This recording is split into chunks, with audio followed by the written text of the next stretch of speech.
నమస్కారం సామాన్యుడి న్యూస్ కి స్వాగతం. BSNL స్వదేశీ 4G నెట్వర్క్ దేశానికి శుభ పరిణామమని ముఖ్యమంత్రి చంద్రబాబు నాయుడు అన్నారు. విజయవాడ ఏ కన్వెన్షన్ సెంటర్ లో నిర్వహించిన BSNL స్వదేశీ 4G నెట్వర్క్ ప్రారంభోత్సవ కార్యక్రమాన్ని సీఎం హాజరయ్యారు. BSNL శక్తివంతమైన వ్యవస్థగా మారిందని, ఒక్కసారి టెక్నాలజీ మారింది అంటే ఎవరూ ఆపలేరన్నారు. దేశంలో BSNL సేవలు మరింత విస్తృతం అవుతున్నాయని, ప్రైవేటు కంపెనీలకు పోటీ ఇచ్చేలా మెరుగైన సేవలు అందించారని వెల్లడించారు. BSNL నుంచి ఇంకా కొత్త ఆవిష్కరణలు రావాలని ఆకాంక్షించారు. ఈ సందర్భంగా సిబ్బందిని 4G నెట్వర్క్ తెచ్చేందుకు సహకరించిన భాగస్వామ్య సంస్థలను సీఎం అభినందించారు. BSNL ని, C.ని, అదే మరి తేజాని, ఇంకా మిగిలిన 5-6 కన్సార్టియం ఎవరైతే చేశారో వాళ్ళందరినీ మీ అందరి తరఫున TCS ని మనస్ఫూర్తిగా అభినందిస్తున్న వండర్ఫుల్ ఎక్స్పెరిమెంట్ ఇది. ఒక ఎగ్జైటింగ్ డే. ఈ మాట నేను ఎందుకు అంటున్నానంటే, నోబడీ ఇంకా ఇండియా ముందుకు పోవడం అనేది ఎవ్వరూ ఆపలేరు. ఆ శక్తి ప్రపంచంలో ఎవరికి లేదని చెప్పి కూడా నేను మీకు తెలియజేస్తున్నా. నా కళ ఈ దేశంలో, ఈ రాష్ట్రంలో ప్రతి ఒక్కరూ స్మార్ట్ ఫోన్ ఉండాలి. ఇది ఎసెన్షియల్.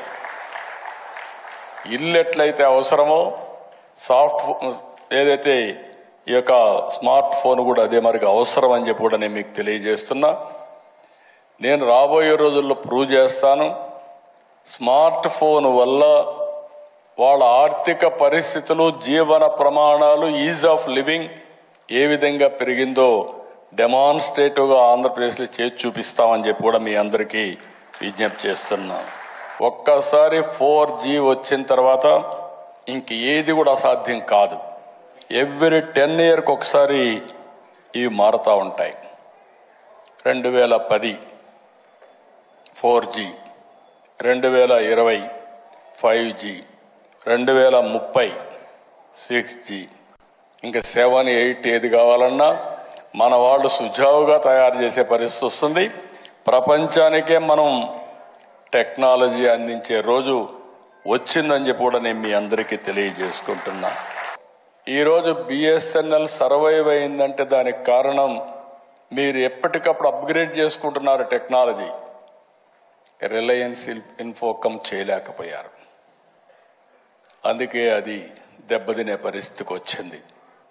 ఒకప్పుడు BSNL ఉంటుందా అనుకున్నప్పుడు ఈరోజు BSNL ఈ దేశానికి ఒక దశ దిశ నిర్దేశించే పరిస్థితికి వచ్చింది.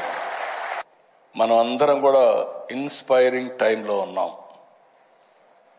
30 ఏళ్లలో చేసింది రాబోయే 10 ఏళ్లలో మనం చేయబోతున్నాం. ఎందుకు ఈ మాట వాడుతున్నానంటే, technology is matured, data is wealth, AI is reality, quantum is సినీ నటులపై చేసిన వ్యాఖ్యలకు సంబంధించి MLA doctor Kamineni Srinivas AP శాసనసభలో వివరణ ఇచ్చారు.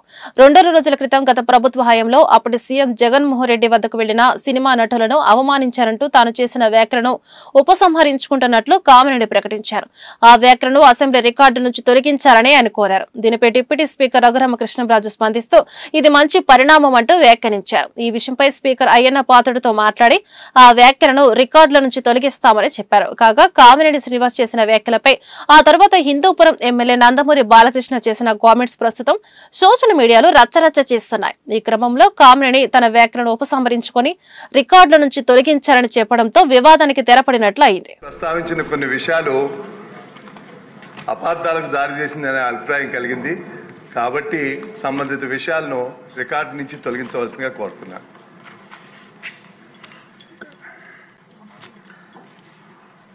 తప్పకుండా మీ అభ్యర్థనని స్పీకర్ గారికి విన్నవించి తదుపరి చర్యలు తీసుకుంటాం. సముచితమైన నిర్ణయమే. మీ అభిప్రాయాన్ని తప్పకుండా గౌరవిస్తామని చెప్పి సభకి తెలియజేస్తాను. ధన్యవాదాలు.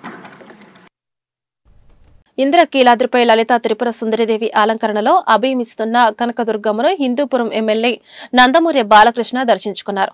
ఈవో సీనా నాయక్, పాలక మండలి చైర్మన్ బొర్రా రాధాకృష్ణ ఎమ్మెల్యేకు ఆలయ మర్యాదలతో స్వాగతం పలికి దర్శనం ఏర్పాట్లు చేశారు. అమ్మవారి దర్శనానంతరం వేద పండితులు బాలకృష్ణకు ఆశీర్వచనాలు అందజేశారు.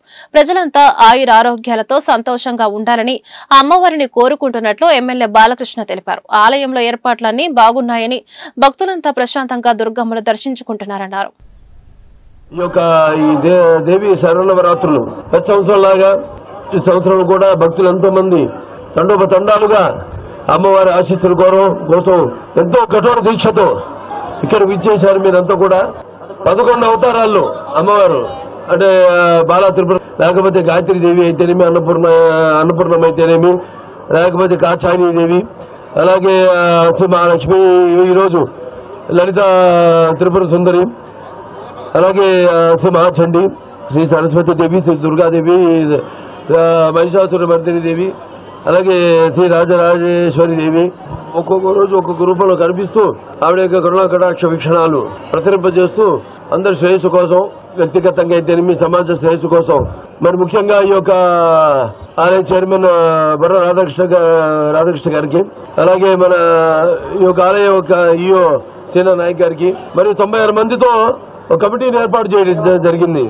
సేవా కమిటీ ఏర్పాట్లన్నీ కూడా ఎటువంటి అసౌకర్యం కలగకుండా భక్తులందరూ కూడా ఆల్ డిపార్ట్మెంట్స్ అందరూ కూడా అన్ని వ్యవస్థలు కూడా ఎంతో అద్భుతంగా శరణవరాత్రులు జరిగేలా సేవలు అందిస్తున్నారు.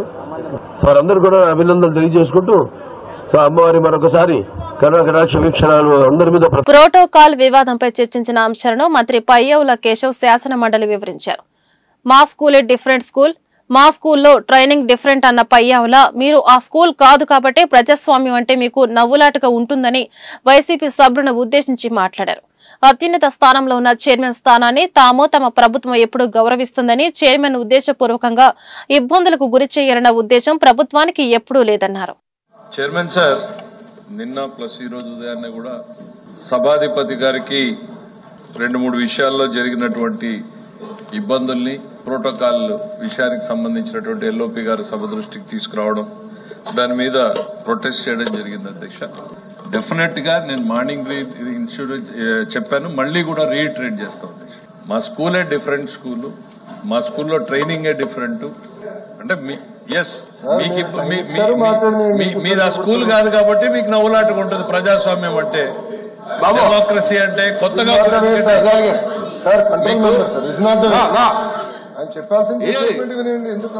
కొత్తగా ప్రజాస్వామ్యం అనే పదాన్ని వింటున్నారు కాబట్టి కామెంట్ చేయడం అనేది మంచి పద్ధతి కాదు.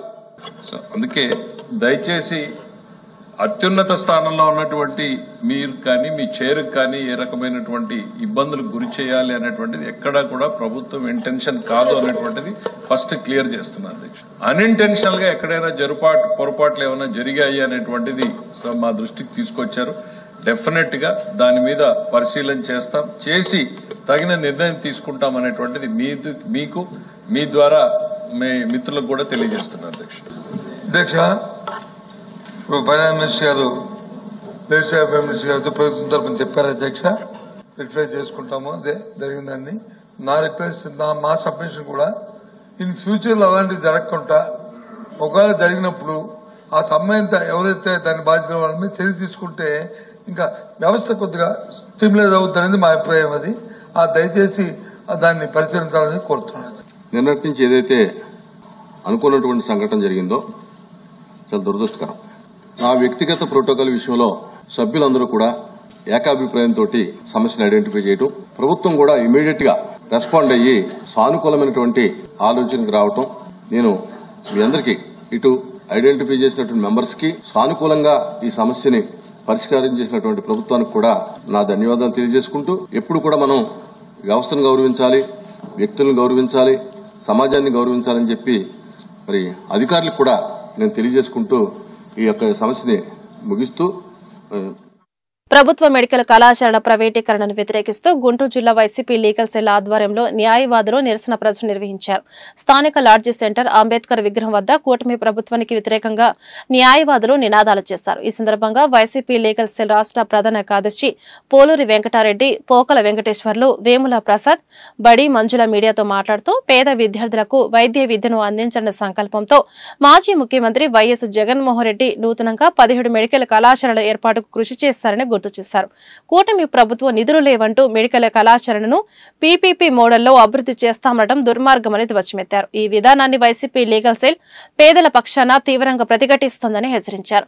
జగన్ తిరిగి అధికారంలోకి రాగానే ప్రైవేటు వ్యక్తుల చేతుల్లోకి వెళ్లిన మెడికల్ కళాశాలలను ప్రభుత్వ కళాశాలలుగా మారుస్తామన్నారు. ఈ కార్యక్రమంలో న్యాయవాదులు వజ్రాల రాజశేఖర్ రెడ్డి, బి శ్రీనివాసరావు, కె వెంకటరమణారెడ్డి, శ్యామ్ల, వాసం సూరిబాబు తదితరులు పాల్గొన్నారు. రెడ్డి గారు మాజీ ముఖ్యమంత్రి వర్యులు పేదల పక్షాన, పేదల కొరకు, పేదల కోసం మరి ఆనాడు ముఖ్యమంత్రిగా ఉన్నప్పుడు సుమారుగా 17 మెడికల్ కాలేజీలు పైగా అనుమతులు తీసుకొని కట్టడం స్టార్ట్ అయి 5 మెడికల్ కాలేజీలు పూర్తయిన సందర్భంగా అందులో పిల్లలు చదువుకున్నటువంటి పరిస్థితుల్లో మరి ఈ రోజున అధికారంలోకి వచ్చినటువంటి కూటమి ప్రభుత్వం చంద్రబాబు నాయుడు అయితేనేమి, లోకేష్ అయితేనేమి, పవన్ కళ్యాణ్ అయితేనేమి, వాళ్ళకు మద్దతుగా ఉన్న బీజేపీ అయితేనేమి, ఈ అందరూ కలిసి ఈ రోజున ప్రభుత్వ మెడికల్ కాలేజీలను ప్రైవేటు పరం చేయడానికి కంకణం కట్టుకున్నటువంటి పరిస్థితుల్లో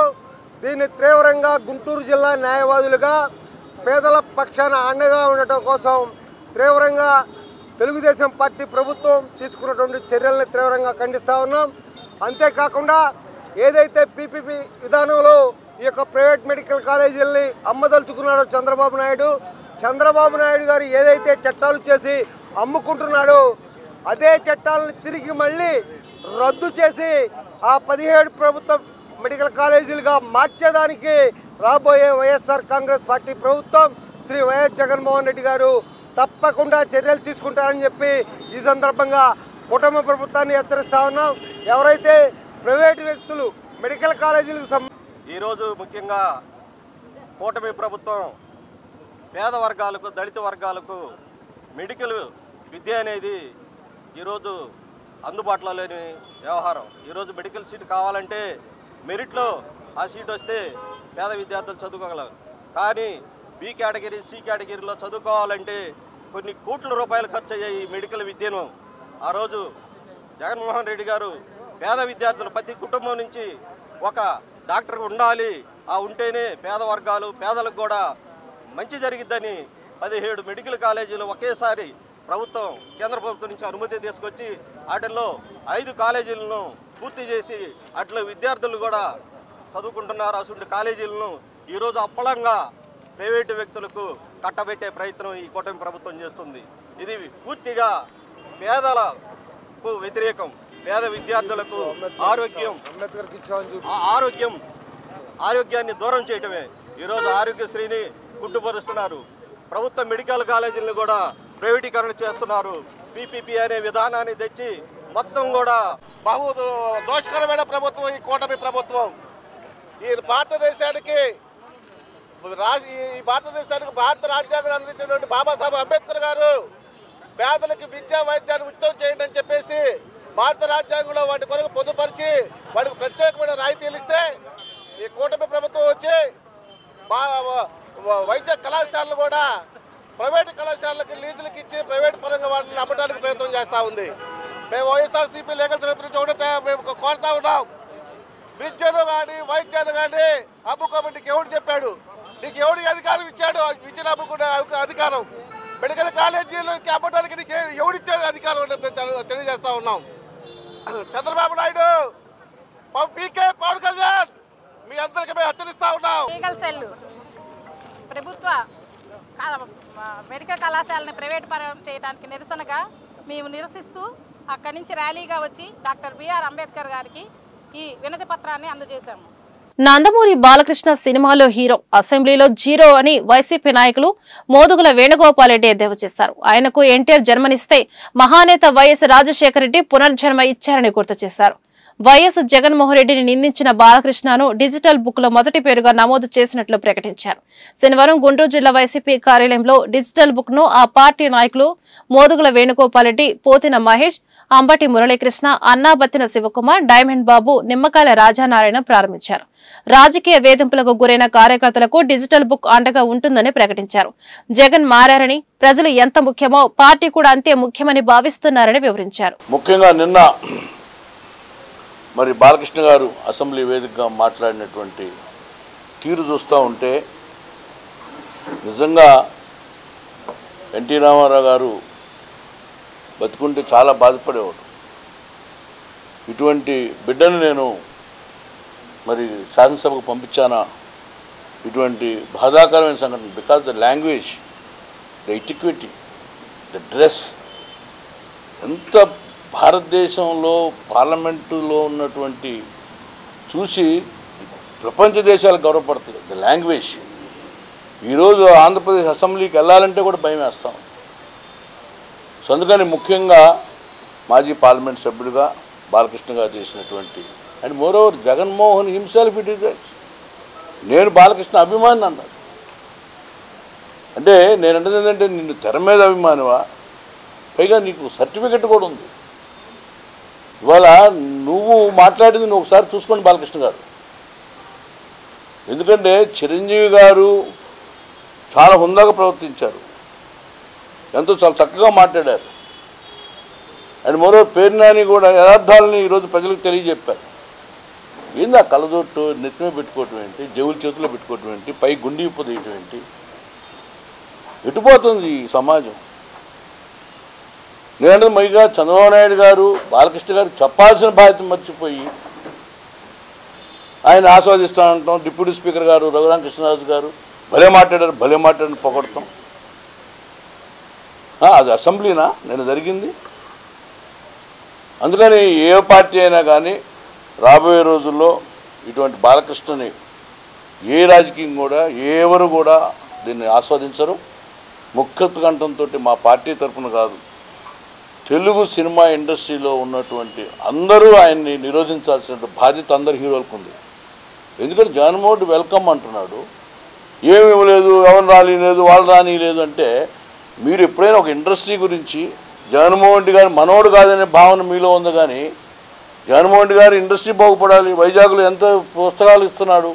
మెగాస్టార్ చిరంజీవిపై అసెంబ్లీ సమావేశంలో ఎమ్మెల్యే బాలకృష్ణ చేసిన వ్యాఖ్యలపై deputy CM Pawan Kalyan, MLC Nagababu మౌనం వీడాలని వైసీపీ నేత పోతిన మహేష్ డిమాండ్ చేశారు. బాలకృష్ణ క్షమాపణ చెప్పాలని మెగా బ్రదర్స్ ఎందుకు డిమాండ్ చేయడం లేదని ప్రశ్నించారు. జ్వరం పేరుతో పవన్ కళ్యాణ్ డ్రామా ఆడుతున్నారని మండిపడ్డారు. శనివారం గుంటూరు జిల్లా వైసీపీ కార్యాలయంలో డిజిటల్ బుక్ ను ఆ పార్టీ ముఖ్య నేతలు పోతిన మహేష్, మోదుగుల వేణుగోపాల్ రెడ్డి, అంబటి మురళీకృష్ణ, అన్నాబతిన శివకుమార్, డైమండ్ బాబు, నిమ్మకల రాజానారాయణ ప్రారంభించారు. ఈ సందర్భంగా మహేష్ మీడియాతో మాట్లాడుతూ డిజిటల్ బుక్ వైసీపీ కార్యకర్తలకు అండగా ఉంటుందన్నారు. వైసీపీ అధికారంలోకి రాగానే ఈ డిజిటల్ బుక్ ద్వారా వేధింపులకు గురైన కార్యకర్తలకు, నేతలకు న్యాయం జరుగుతుందన్నారు. మరొక పక్కన చిరంజీవి గారి గురించి మాట్లాడారు. చిరంజీవి గారు కూడా వెంటనే స్పందించారు, మంచి విషయం. మరి మా దైవం అన్నిటికీ మాకు చిరంజీవి గారే ముఖ్యం, చిరంజీవి గారే మాకు స్ఫూర్తి అని మాట్లాడేటువంటి పవన్ కళ్యాణ్ గారు, నాగబాబు గారు స్పందించాలి, మౌనం వీడాలి, మౌనం వీడాలి. చిరంజీవి గారిని చట్టసభల సాక్షిగా విమర్శలు చేస్తే ఉప ముఖ్యమంత్రి స్థాయిలో ఉన్నటువంటి పవన్ కళ్యాణ్ గారు, మండల్లో ఉండేటువంటి నాగబాబు గారు మౌనంగా ఉన్నారంటే మీ స్వార్థ ప్రయోజనాల కోసం, మీ పదవుల కోసం, మీ రాజకీయ ప్రయోజనాల కోసం ఈ రోజున మీరు ఇంత దిగజారిపోయి ఉన్నారని రాష్ట్ర ప్రజలకు చాలా స్పష్టంగా అర్థమవుతుంది. ఎందుకు ఇంతవరకు పవన్ కళ్యాణ్ గారు స్పందించాల? జ్వరం అనేది డ్రామానా? ఎవరికైనా జ్వరం వస్తే ఒక రోజుకో 2 రోజులకో తగ్గుద్ది, లేదా 3 రోజులు. 5 రోజుల నుంచి జ్వరం ఉందని, తగ్గలేదని నిన్న ఆకస్మికంగా హైదరాబాద్ వెళ్ళిపోయారంటే ఇది ఖచ్చితంగా డ్రామానే, ఇది ఖచ్చితంగా డ్రామానే. మీరు స్పందిస్తే మీకు తెలుగుదేశం ప్రభుత్వంలో ఎక్కడ పదవులు పోతాయో, ఎక్కడ మీకు వచ్చేటువంటి ప్రయోజనాలు పోతాయనో పవన్ కళ్యాణ్ గారు భయపడి స్పందించలేదని మాకైతే అర్థమవుతుంది. మరి ప్రతిదానికి కూడా ట్విట్టర్లు పెట్టో, చిన్న చిన్న వీడియోలు రిలీజ్ చేసో నాగబాబు గారు మాట్లాడతారు కదా. అట్లాంటి నాగబాబు గారు చిరంజీవి గారిని విమర్శిస్తే, ఏకవచనం సంబోధిస్తే మీకు ఎందుకు పౌరుషం రాలా? ఒక ట్విట్టర్ కానీ, ఒక చిన్న వీడియో కానీ ఎందుకు రిలీజ్ చేయాలా? వీటి మీద ఖచ్చితంగా పవన్ కళ్యాణ్ గారు, నాగబాబు గారు స్పందించకపోతే చిరంజీవి గారంటే మీకు గౌరవం లేనట్టు,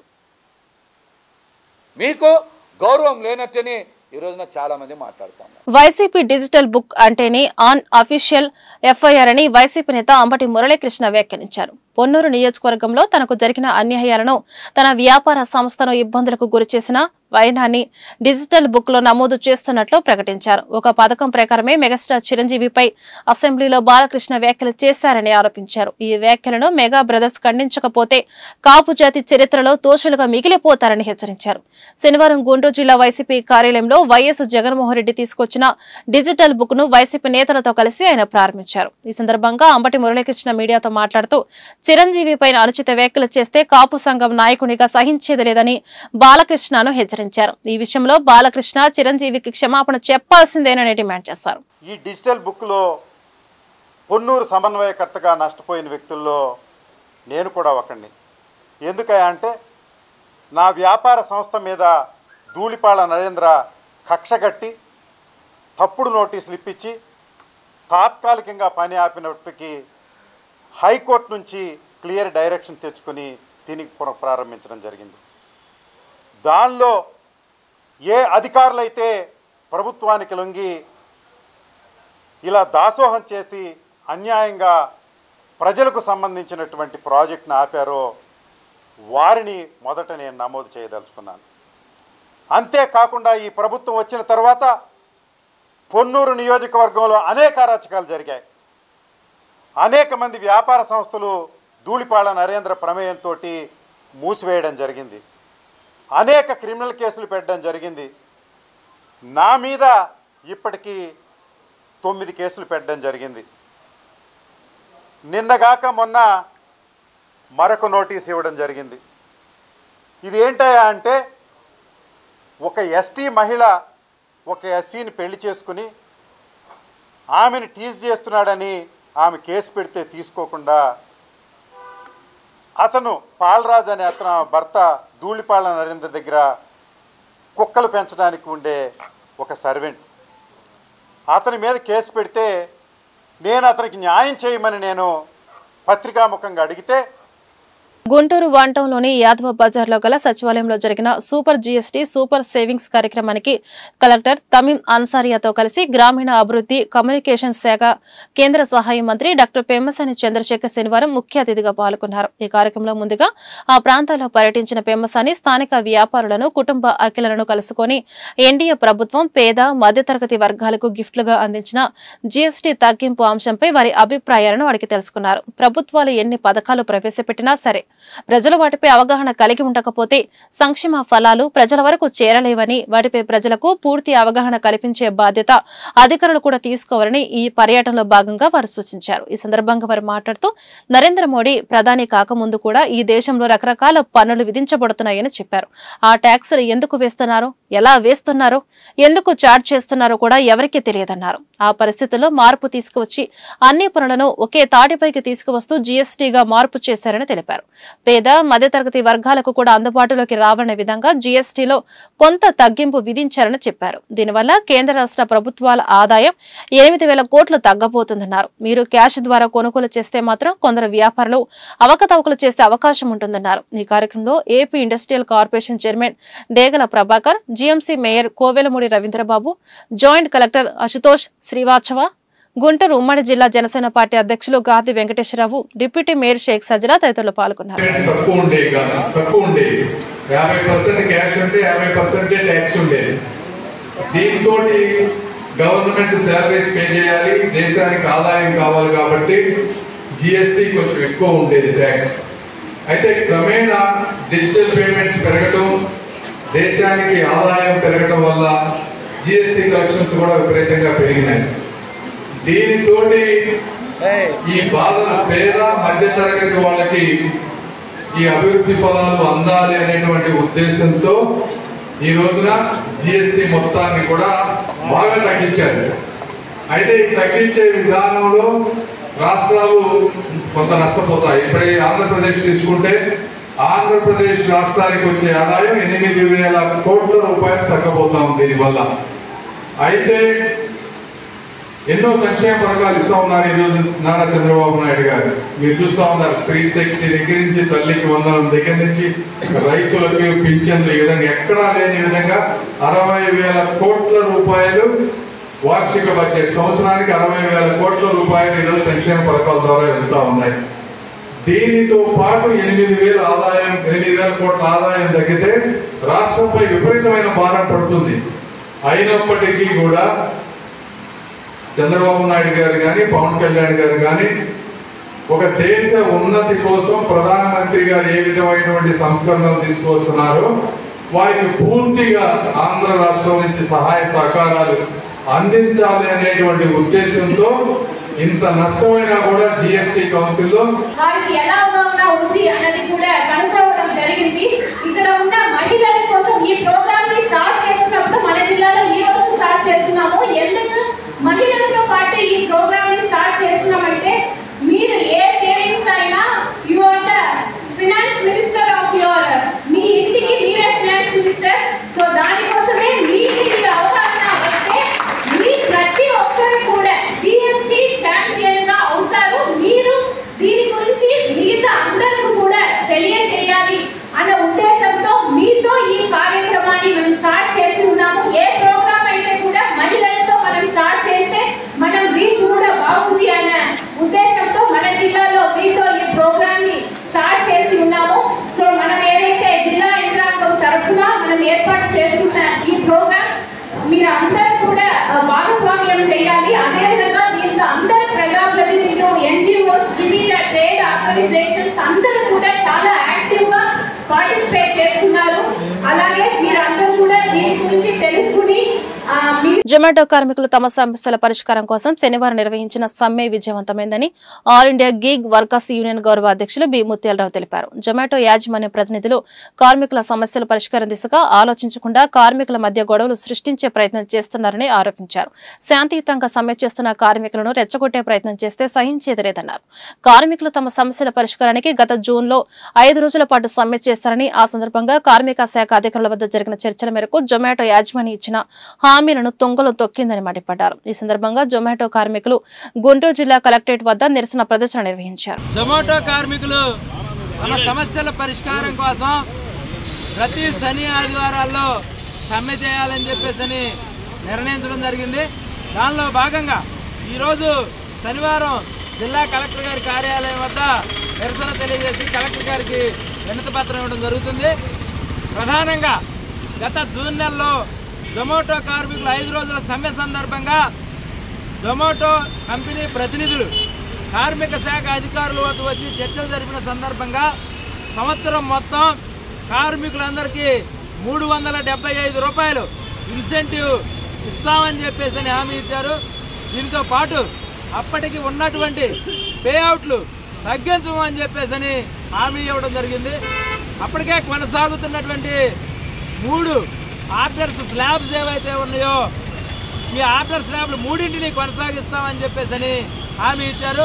దానికి భిన్నంగా నెలన్నర తర్వాత గ్రాడ్యువల్గా మొత్తం ఇన్సెంటివ్లు పేఅవుట్లు తగ్గించడం జరిగింది.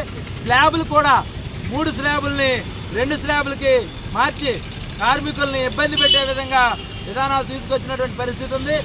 ఈ సమస్యల పరిష్కారం చేయమని చెప్పి ఆగస్టు నెలలో జిల్లా కలెక్టర్ గారికి గ్రీవెన్స్లో వినతి పత్రం ఇవ్వడం జరిగింది.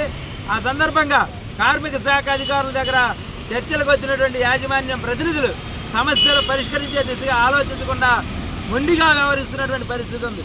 అందువల్ల గత్యంతరం లేని పరిస్థితుల్లో ఈ శని ఆదివారాన్ని ఈ రోజు నుంచి ప్రతి శని ఆదివారం సమ్మె చేయాలని చెప్పేసి జొమాటో కార్మికులు జనరల్ సమావేశం నిర్ణయించడం జరిగింది. ఆ మేరకు సమ్మె నిర్వహిస్తూ ఉన్నాం. ఇప్పటికే విశాఖపట్నంలో గిగ్ వర్కర్లందరూ గత 3 వారాల నుండి జొమాటో కార్మికులందరినీ మేనేజ్మెంట్ వారు తీవ్రంగా మోసం చేశారు.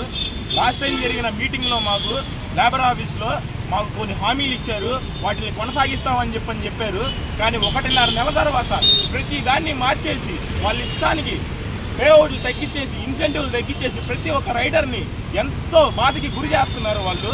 మేము ఇప్పటికీ అడుగుతుంది ఏందిరా అంటే, కిలోమీటర్కి నాన్ పీక్లో 10 రూపాయలు, పీక్ టైంలో 12 రూపాయలు, 375 రూపాయలు ఏదైతే మాటిచ్చారు ఇన్సెంటివ్ని దాన్ని 365 రోజులు కొనసాగించాలని 7 గిగ్గులు 3 స్లాబుల్ని యథావిధిగా కొనసాగించాలని, బేస్ పే గత 5-6 సంవత్సరాలుగా ఒకటే బేస్ పే 20 రూపాయలని, ఒక ఆర్డర్ పడ్డ 2 ఆర్డర్లు పడ్డ మల్టీలు కూడా కలిపి 20 రూపాయలు మాత్రమే ఇస్తున్నారు. కానీ 20 రూపాయల నుంచి 30 రూపాయలకి బేస్ పేగా పెంచాలని చెప్పని పికప్లకి 1 కిలోమీటర్ దాటిన తర్వాత నుంచి పికప్కి మేము పేఅవుట్ అడుగుతున్నాం. అది 10 రూపాయలుగా మేము అనుకుంటున్నాం. 10 రూపాయలు ఇవ్వాలని చెప్పి కోరుకుంటున్నాం. మేము మా ఈ డిమాండ్స్ని వెంటనే మీరు తీర్చి మా అందరినీ కొంచెం విముక్తుల్ని కలిగిస్తారని చెప్పని బాధల నుంచి కోరుకుంటున్నాం. దేవాపురం 5వ లైన్ జనసేన వీర మహిళ ఆధ్వర్యంలో ఘనంగా అమ్మవారి నవరాత్రి మహోత్సవాలు ఘనంగా నిర్వహిస్తున్నారు.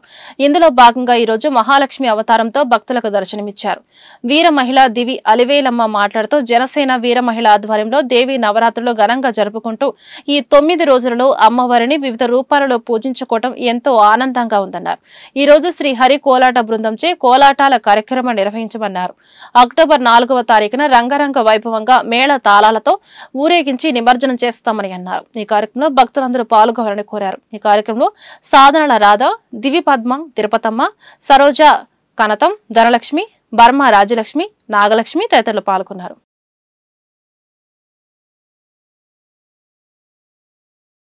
దేవాపురం 5వ లైన్ నుంచి మహిళలందరం వీర మహిళలందరం కలిసి అమ్మవారి పూజ పెట్టుకున్నాము. ఇవాళ శుక్రవారం సందర్భంగా మహాలక్ష్మీదేవి నవరాత్రులు జరుపుకుంటున్నాము. శ్రీహరి కోలాట బృందంతో వాళ్ళ కోలాటం జరుపుకుంటున్నాము. లేడీస్ అందరం కలిసి మాకెంతో ఉత్సాహంగా ఉంది. 5వ లైన్ అండి, మాకు సంతోషంగా ఉంది. ఇక్కడ కోలాట మహోత్సవం జరుపుకుంటున్నాం అమ్మవారి మహాలక్ష్మి అవతారం సందర్భంగా. దేవాపురం 5వ లైన్ ఇంకా వారం రోజులు ఉంటుందండి అమ్మవారు. ఇలాగే భక్తులందరం చేరి ఉత్సవాలు చేసుకోవాలని మరీ కోరుతున్నాం. 4వ తారీఖు నిమజ్జనం ఉందండి. ఈ వారం రోజులు నిత్య పూజలు జరుగుతాయి. ఇక్కడ అందరం వీర మహిళలందరం కలిసి పెట్టుకున్నాము. అమ్మవారికి భక్తులందరం చేరి ఉత్సాహంగా పూజలు జరుపుకున్నాము. ఇవాళ శ్రీహరి కోలాట బృందం మేము ఇవాళ ఇక్కడ కోలాటం మా లోకాలిటీలో మేమే నేర్చుకొని అమ్మవారి ముందర కోలాటం చేసుకుంటున్నాం. ఈ వార్తలు ఇంతటితో సమాప్తం. నమస్కారం.